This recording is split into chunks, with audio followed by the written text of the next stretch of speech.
public comment. So we now move on to public comment. Anyone who wishes to speak to an item which is not on the regular agenda section of the agenda may address the council at this time.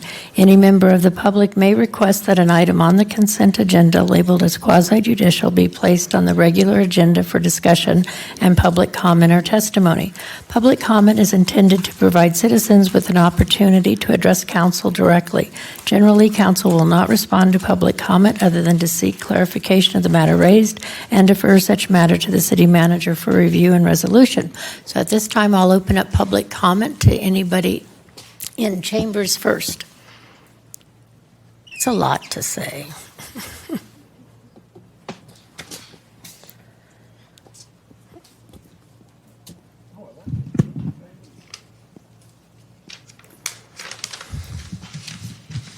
Good evening, everyone. Michael Vogt, Larimer County.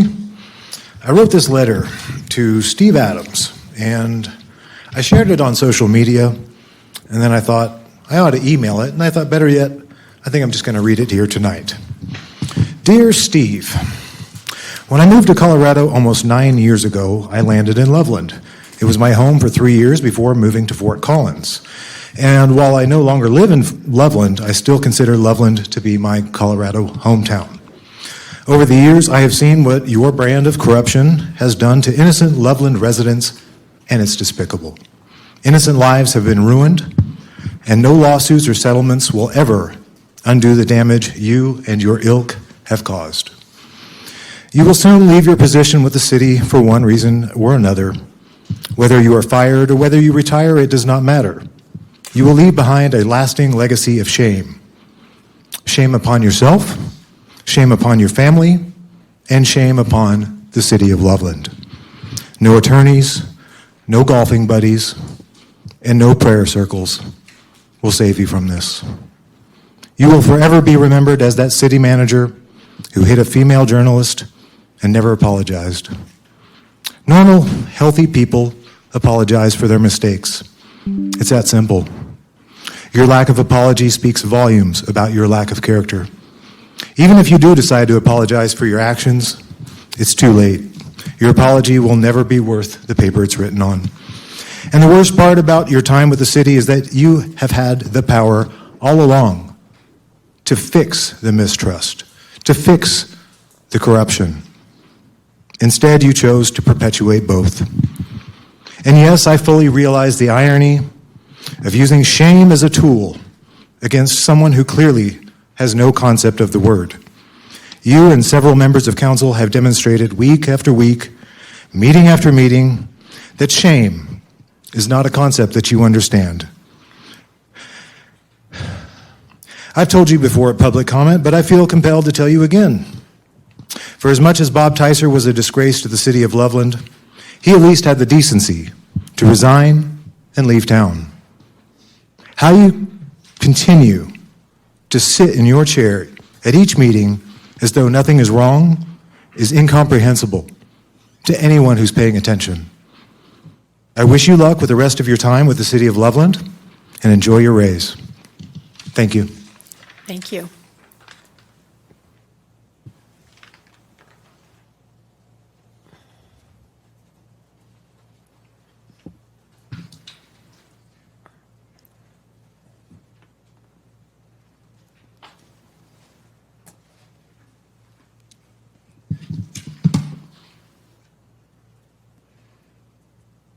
Stacy Lynn, investigative journalist, Larimer County, Colorado. Tonight's comments are not a Loveland versus Fort Collins issue, but I will compare differences between the way both cities and their public libraries approach issues related to the people who do not live in houses. These people are commonly referred to as the homeless community or the unhoused. Fort Collins Old Town Public Library and the Loveland Public Library have these things in common. Both libraries are located downtown. Both libraries are visited by people who do not live in houses. Both libraries use taxpayer money to fund their operations. Diane LaPierre directed the Loveland Public Library until 2021. She is now the director at the Fort Collins Public Library. This sign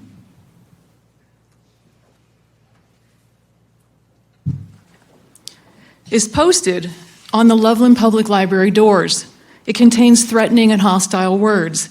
I have copies of everything I refer to for each of you afterwards. There are no signs on the Fort Collins Public Library bathroom doors. This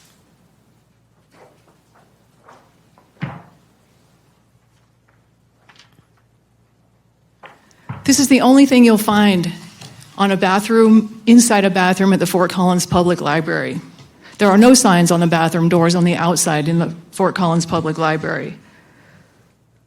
The only sign inside the women's bathroom in Fort Collins says, "You are so loved." It sits next to a jar of complimentary hygiene products for women. Patrons at the Fort Collins Library are greeted with warm welcome signs. The Fort Collins Library is spotless, and they know how to keep it clean without nasty signs that make people who don't have a home feel shame. They figured out how to do it. But don't think that Fort Collins got it right without some painful learning curves. In fact, this is a sign that was posted in Old Town Square.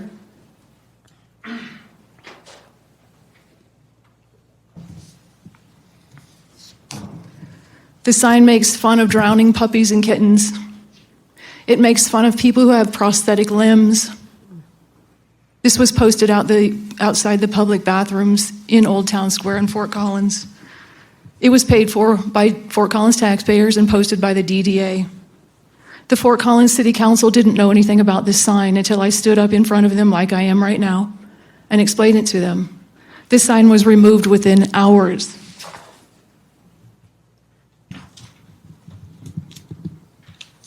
This presentation tonight is not to indict any city employee. It's another example of what happens when leadership goes astray, as has done on this stage. You don't need to shame people to have them cooperate. Treat them like humans, like you would expect. Thank you. And I'll approach DeLynn with copies for all of you. All right, thank you. Thank you, Stacy. Stacy, can I ask, did you research any other cities or just Fort Collins? Yes, actually, I have the opportunity to go to a lot of surrounding communities, and there are many solutions to the homeless issues that the Loveland Public Library is trying to address, and none of them involve shame. All of them involve really low-cost ways to handle the issues that the library staff is facing. If you've got some issue, if you have anything on the other cities, I'd like to see that. I'd be happy to do that. Okay. Thank you. Thank you, Stacy. Mayor, if I could. Yep, go ahead, Councilor Stacy, Sampson. just one, thank you for bringing this to our attention. A quick question for you. Well, I guess for you and potentially city staff, would you be willing to meet with our library, have a conversation, send an email even with just copies of what you wrote? Because I think, I appreciate that you took the position of maybe we weren't aware of it or, something like that. Because I think that might have been the case. And the beautiful thing is that Diane LaPierre did just leave the city of Loveland and went to Fort Collins. And I know Fort Collins was experiencing some of the same things that Loveland is now experiencing. And she has implemented some beautiful programs. I mean, she's a wonderful asset to Fort Collins. And I'm sorry you lost her, but I think you're suffering for that. Yeah, well, we have a beautiful director now who, I think would be interested to hear what you shared tonight. Absolutely. So, thank you. Yeah, thank you. Thank you. Is there any additional public comment from inside chambers?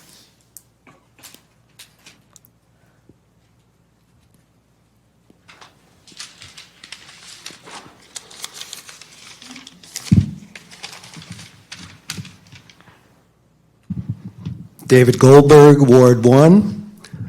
Want to thank you all very much again for your willingness to look at the wireless issue in Loveland, make it safer for our citizens. I really feel, getting to know you all, that you are listening, and I think that's because you're really smart people. I also feel that most, if not all of you, would agree that if we could find a way to make the wireless technology in Loveland safer and still give the connectivity that we need, that you would all agree to do that. There is a question, though, that I do want to ask the council that I think is really important kind of in the long game of what we're doing technology-wise, and that question is, has Loveland already decided that it is going the route of being a smart city? At the end of my speaking, I'd like that answered if possible.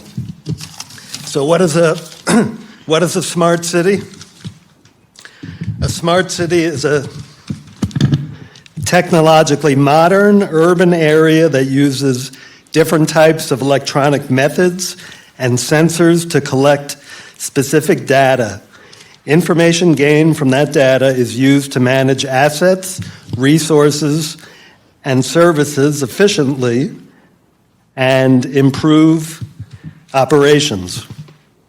Sounds great, right? Wrong. Don't get me wrong, like all of you, I would love to see Loveland with a totally efficient and energy-saving technology in the city. I think we would all love to see that. But the concept of a smart city, to me, is the quintessential wolf in lamb's clothing. I think I got that right. Yes. As I mentioned there, the essence of a smart city is intensive data collection. And what does intensive data collection involve? Well, as we've spoken about, and the only way that I'm aware of to ascertain or to accomplish intensive data collection is through advanced wireless technology. And that means really 5G. And that means that there would be small cell towers placed intensively all over Loveland. And that would mean that we as citizens would be further exposed to wireless radiation 24/7. That's just not a good solution for Loveland, councilors. Thank you, Mr. Goldberg. City Manager, do you want to address the question about whether smart city would you like Kevin to come up? Or? Madam Mayor, I'd suggest that we allow our Department Director for Water and Power to provide a written response. I think part of the comment here is the smart city has so many meetings to it that I think we would spend all night kind of talking about that here, but we can send something back as to what some of those technologies are. Kevin, all right, I trust you'll be able to get contact information. Yeah, okay. Thank you. Councilor Vogel. David, are you aware of some of the issues that are going on in Fort Collins currently, where they have cell phone dead zones? I have not. Okay. I'll see what I can find and I'll get it to you. My understanding is that Fort Collins is experiencing, with multiple different carriers, some extreme cell phone dead zones. And of course, it's being blamed on their lack of towers. But that's about all I have at this point. But it is out there and it's an issue that's coming to the forefront. Okay. Thank you. I believe Loveland is in fairly good shape in that regard from what I've... There's one right in front of my house. Sure. Why? I don't know, and trust me, I know how to check. Thank you. Thank you, Mr. Goldberg. Thank you. Is there anyone else inside chambers who wishes to give public comment?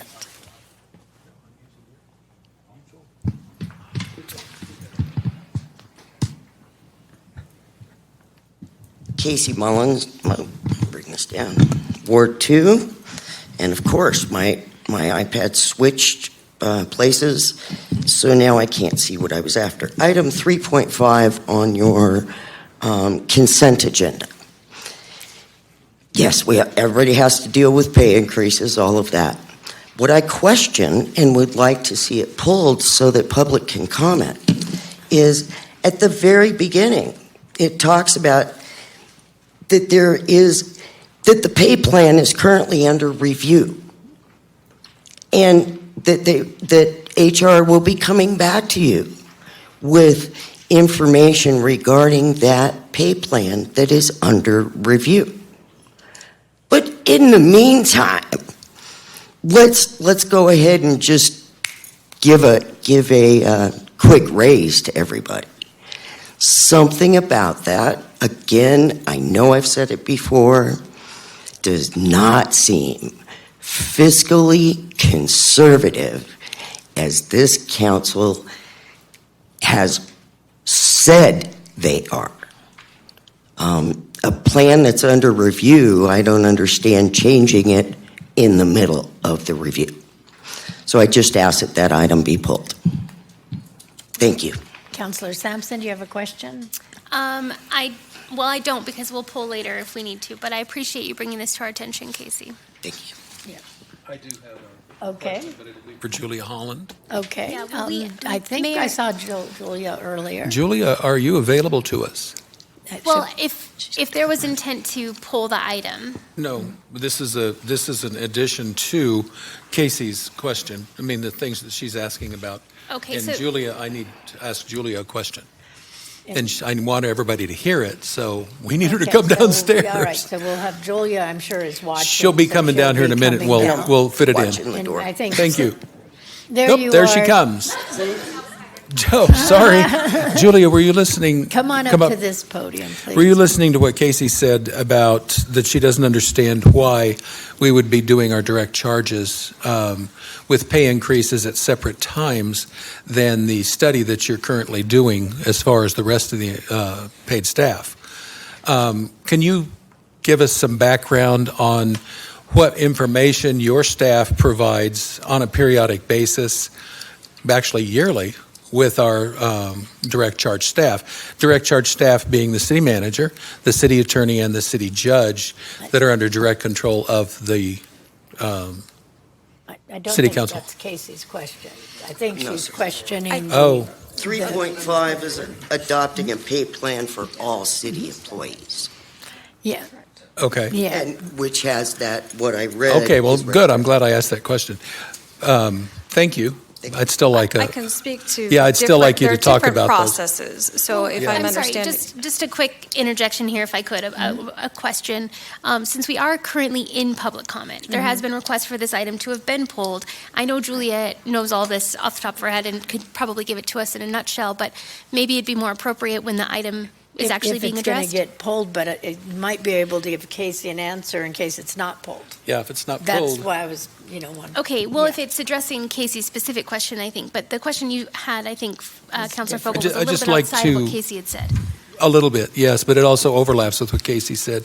I'd like to hear what the difference is between the review processes for the staff as a whole and between our direct report staffs. I think I can address the question. So And you heard Casey's. I did hear Yes, okay. parts of that. So Julia Holland, your Human Resources Director. Good evening, Mayor and City Council. If I understand correctly, there was a comment made about the compensation study and then doing increases in advance of the compensation study. So those are two different processes. We have our year-end processes, which citywide, we had the merit approved and a cost of living increase approved by City Council. In addition to that, we are in the middle of a compensation study for the organization, which we anticipate, we do anticipate needing to make adjustments to our pay plan at that time. We actually are going to revise our entire pay plan. So we know there'll be adjustments, we just don't know yet what those will look like. And that's why this will come before you again. And we did get approval from you to have a certain amount set aside to address pay adjustments that we expect will be necessary at that time. So that is an entirely separate process. So basic answer is we're doing what we normally do at this time of year, and then there will be another meeting, maybe April. Correct. And it is based on market data. So what has been approved by City Council for the end of year increases is also based on market data and the trends. Okay, thank you. Does that answer everybody's questions? All right, thank you, Julia. Is there additional public comment from anyone in chambers?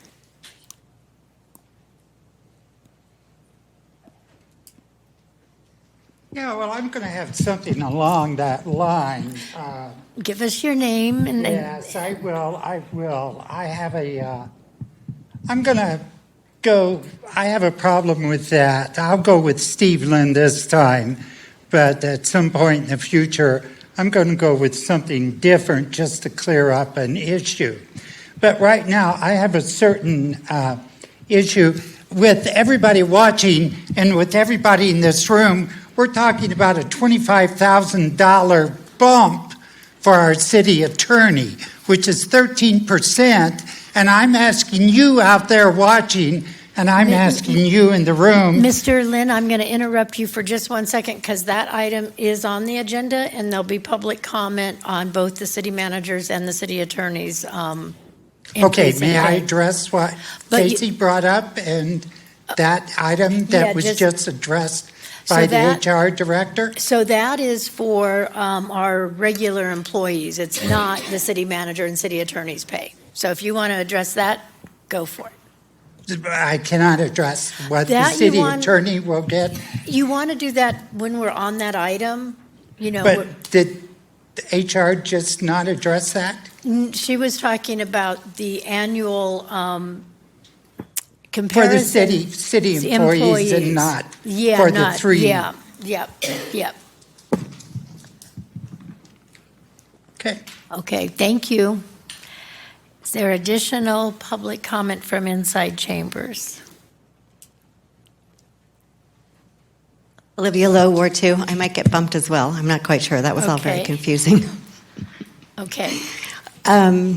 It does have to do with not only retaining our city manager and city attorney for that matter, but giving them a raise as well.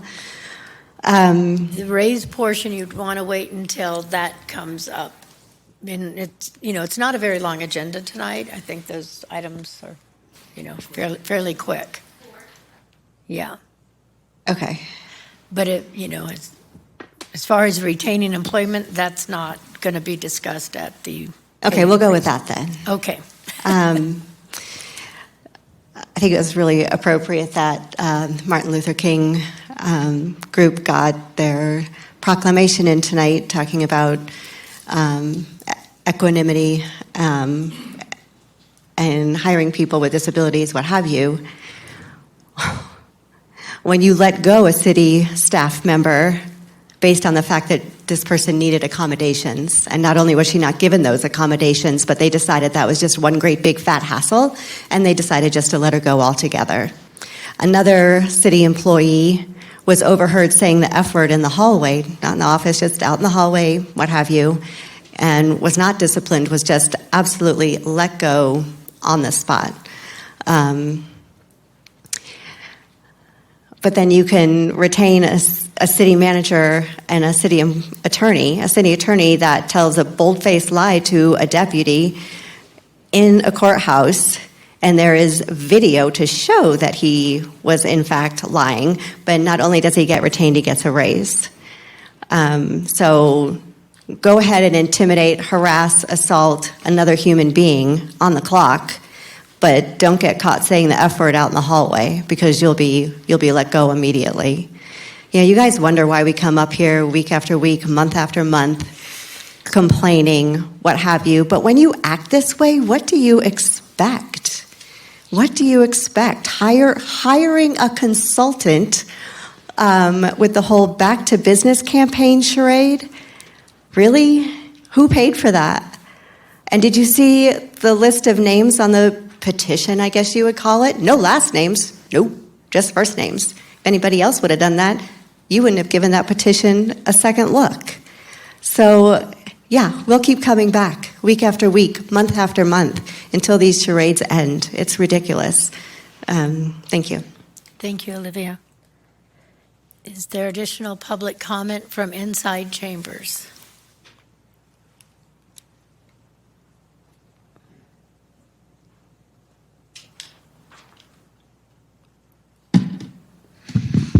Hi, Bill Jensen, Loveland. So it was in chambers, recently. So it all begins back in October, on or about October 18th. Steve Adams was in court where he did not plead not guilty.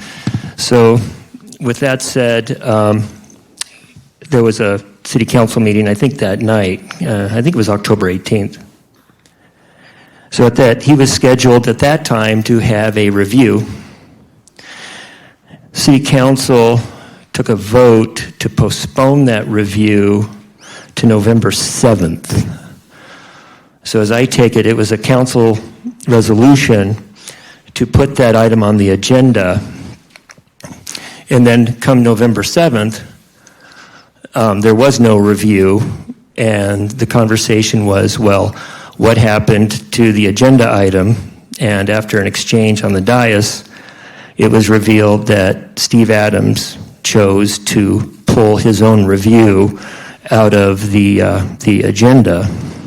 So my question is why did you guys even bother voting to move that review to November 7th if Steve can arbitrarily pull it?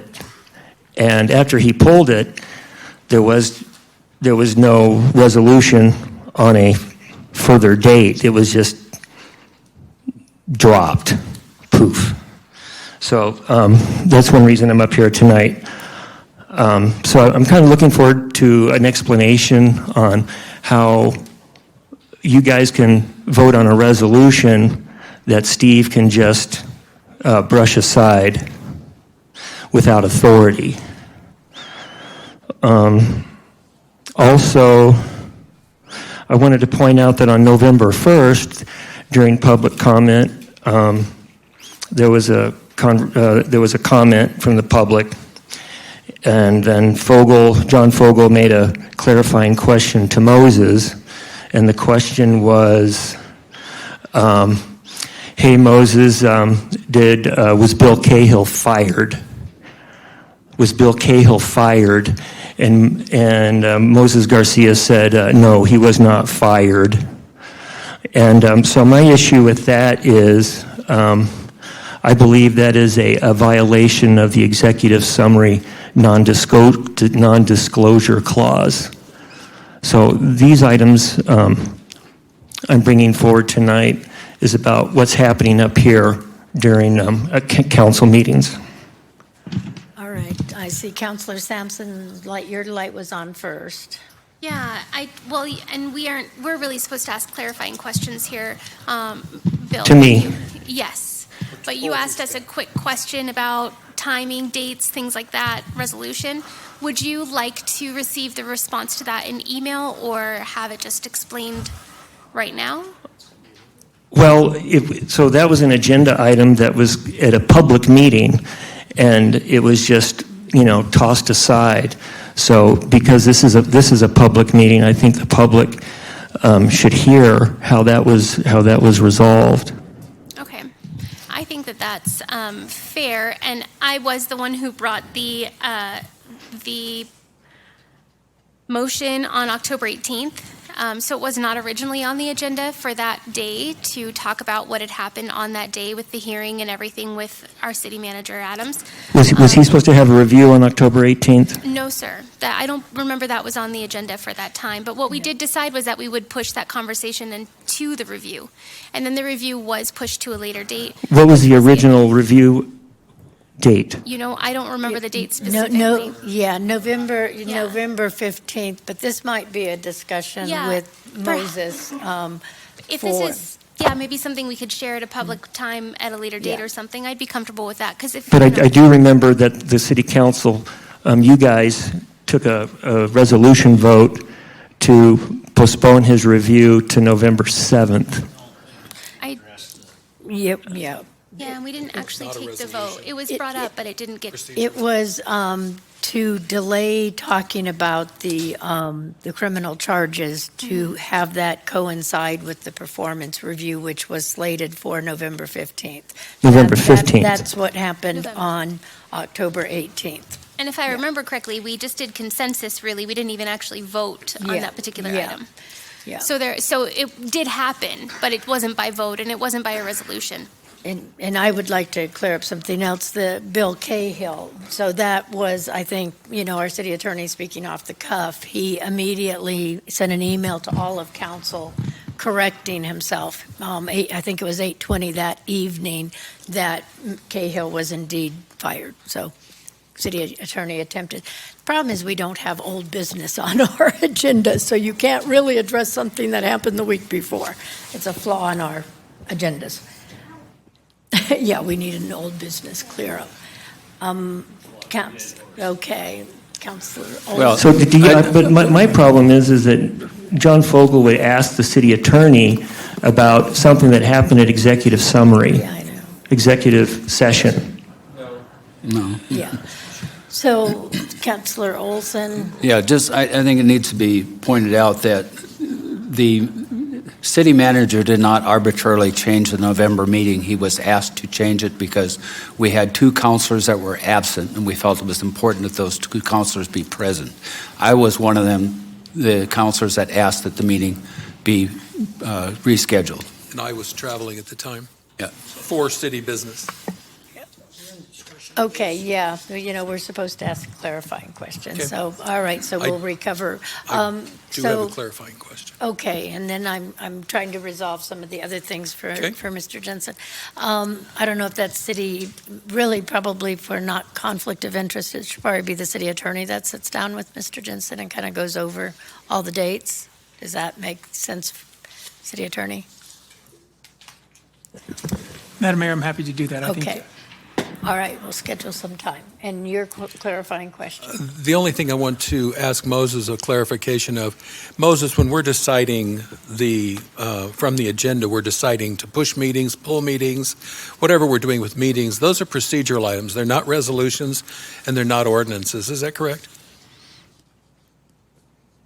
Councilmember Fogel, for the most part, that is true. Every now and then you do use it as use a motion to take care of business, but for the most part, it's just direction. It's just direction to staff. Right. Thank you. All right, thank you. All right, is there additional public comment from inside chambers?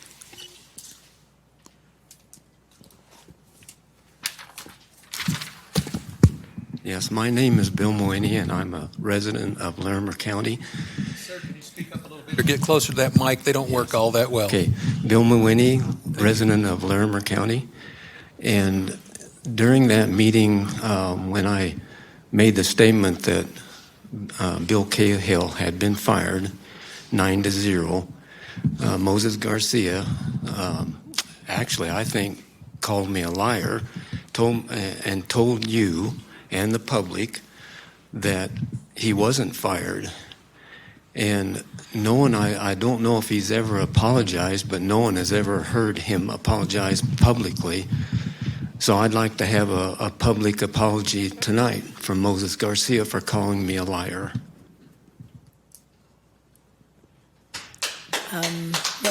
No clapping, please. And should I wait till my 3 minutes is up, or should I assume? Your time.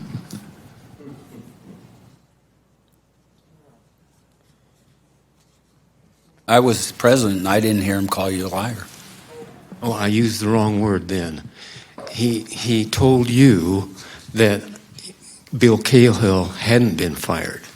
I had just told you that he had been fired. I don't know what you would call that, but that to me is calling me a liar in front of all the people that are watching and listening. so What would you call that? Stay with clarifying questions, not debating, please. So I know you can't answer now, but what would you classify that as? And let me see I if have you a have a clarifying. clarifying. Yes, Go I do. ahead, Moses? Councilor Fogel. Shortly after you made that error, you sent us an email, and it was to open council email. So it was broadcast to the public at that point through OpenGov and through our email system, correct? I don't remember whether. Councilmember Fogel, I don't recall if it was private or not, but I did send an email within an hour Seconds. clarifying. Yeah, it wasn't very long. Yeah. Okay, thank you. All right. So can I respond to that? You have 44 seconds. So I'm not sure what the email said or who it was presented to, but I don't know if anyone has ever heard it publicly apologize. He may have apologized.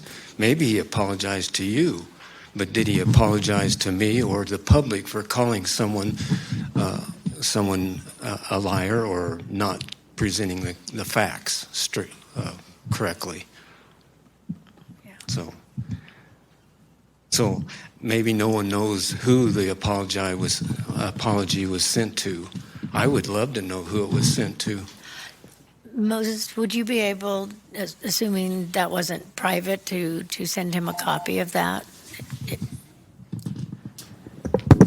Madam Mayor, the privilege of that communication Okay. belongs to this council. This council would have to choose to waive it. Is there any objection to waiving and allowing the release of that? I would say that Moses needs to send it to us for review. It's I don't know if it was public. It was that evening at about 8:20 p.m. Yeah. I don't I'm remember. sure the public hasn't heard that either. Was it If October the council 18th? can't even remember Was it that. October 18th? I'm not sure. Yeah. So, okay, so why don't we review, and if possible, you can get council's approval to release it via email. All right, thank you. Is there additional public comment from inside chambers? Hi, my name is Deb DeZuris, and I'm from Ward 4. I am here because of you, because of what you do and how you behave. How you behave. How you behave. That's why I'm here. I don't want to beef. I don't want to be pissed at Loveland. It's because of you guys. And until you guys fix it, I'll come here. And I'll come here and come here and come here. Okay? Fix it. Thank you. All right, is there additional public comment from inside chambers?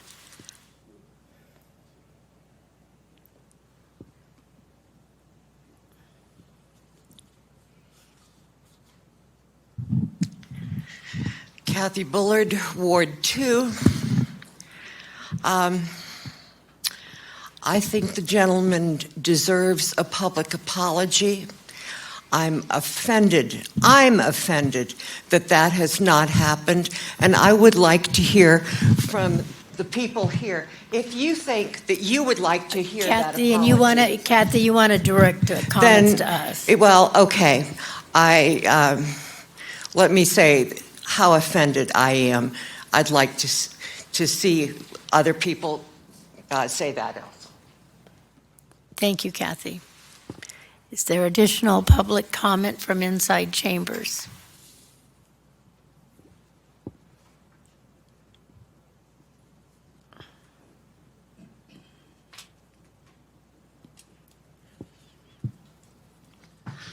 Good evening, Madam Mayor, Council. Lori Goebel, Ward 3.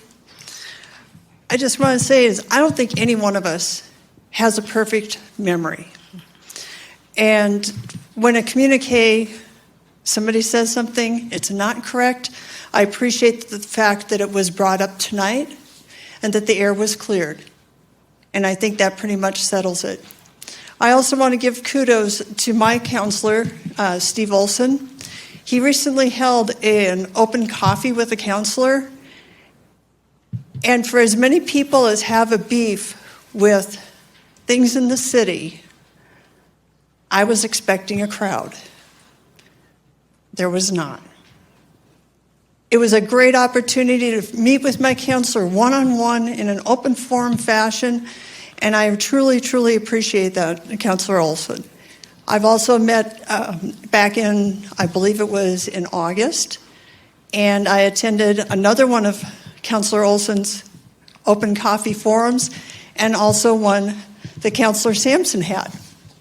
And I would like to see that extended, possibly, maybe rather than a town hall or in addition to town halls, where people can have the dialogue. I know you are all limited by what you can say, or more appropriately, not say during public comment. And so I would like to see that forum extended along with the town halls. So thank you for your time and Happy New Year. Thank you, Lori. Okay. Happy New Year, City Council and Mayor. I'd like to remind, Kathy Wright, Ward 2. I would like to remind you that when I first got on council, the very first thing I said was we need to do town halls where we all talk to our citizens.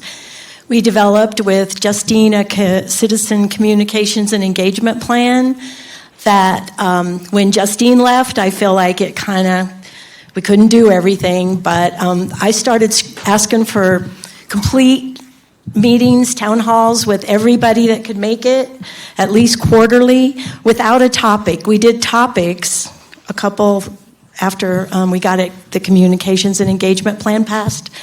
But not what I was looking for. I was looking for all of us sitting around a table. I think citizen comment, that's the best way to do it. I've seen the school board ones, and they're going really well.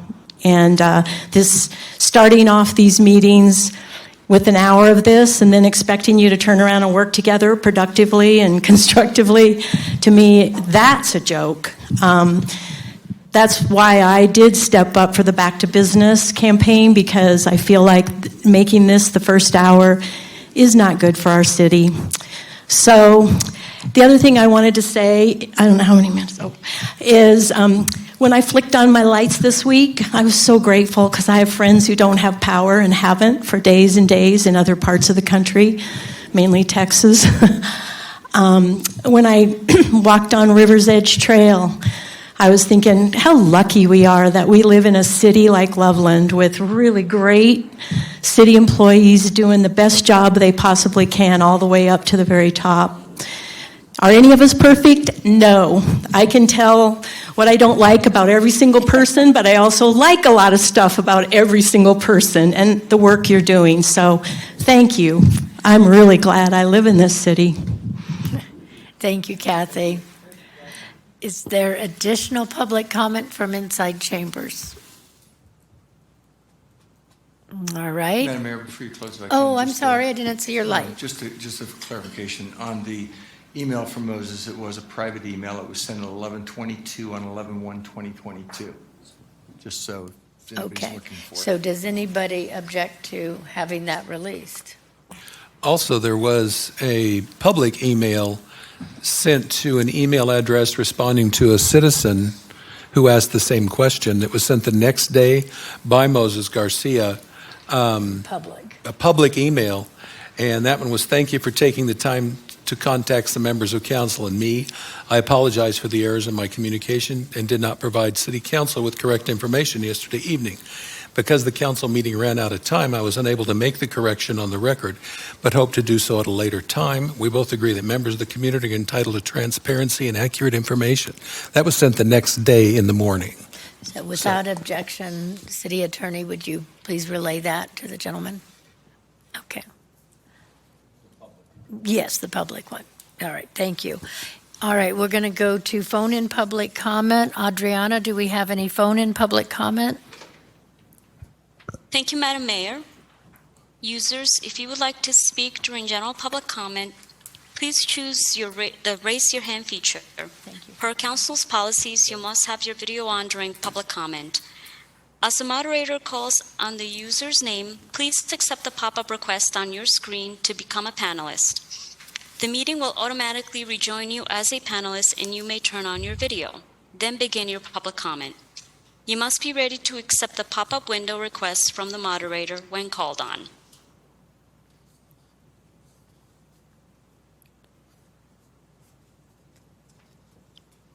Madam Mayor, there are no raised hands. All right, we will close public comment. Want to thank everybody that did participate and share.